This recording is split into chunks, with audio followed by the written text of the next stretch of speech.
Jupiter police say they did go after that motorcyclist, but he got away. They're saying the rider was on a light blue Honda 900 CBR. If you have any information, call police. Now to the impeachment inquiry. The House Intelligence Committee released its findings today, accusing President Trump of abusing his power for personal political gain.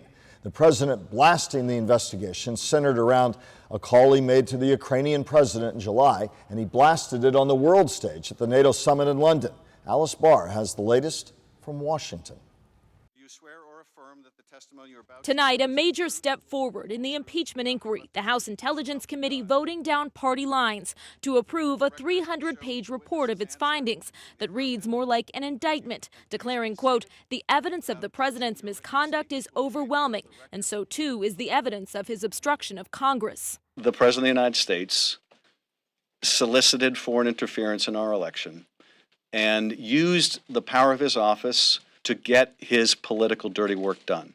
That dirty work, according to the report, pressuring Ukraine to investigate the Bidens and a 2016 election conspiracy theory while withholding military aid. Democrats also accusing President Trump of obstruction by defying subpoenas for documents and testimony. They did obtain new phone records revealed in the report that show multiple calls between the president's personal lawyer, Rudy Giuliani, the White House, and others, including Devin Nunes, the top Republican on the Intelligence Committee.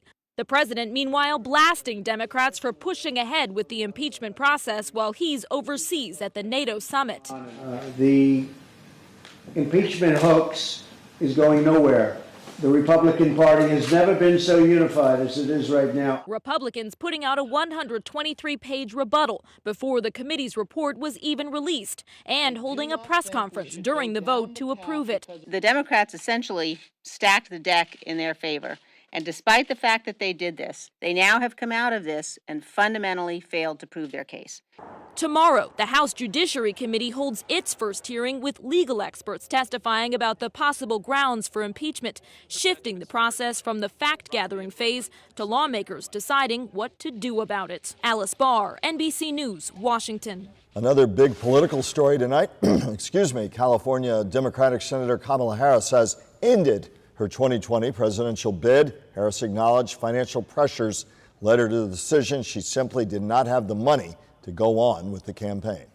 Back at home, upgrades are planned for a busy intersection in Boynton Beach. The Gateway Boulevard project is set to begin in January and will include new signage and signal upgrades near the intersection of I-95 and Gateway Boulevard. The Florida Department of Transportation will hold a public meeting tomorrow so you can learn more about this project. It will take place at the Ezel Hester Community Center at 4 o'clock. Now to Palm Beach Gardens, where tomorrow ground will be broken for a new 55 and up community. Arcadia Gardens will be going up on RCA Boulevard.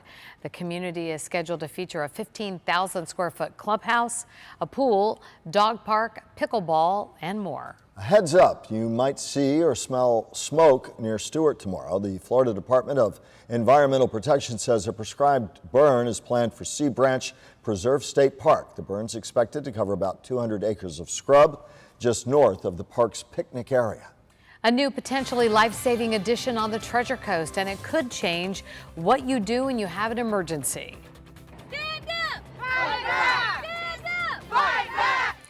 Protesters arrested in Boca Raton. Tonight, we have both sides. And real versus artificial. A look at the great Christmas tree debate. We're back in 60 seconds. This is News Channel 5 at 11. Thanks for making WPTV South Florida's most watched television station.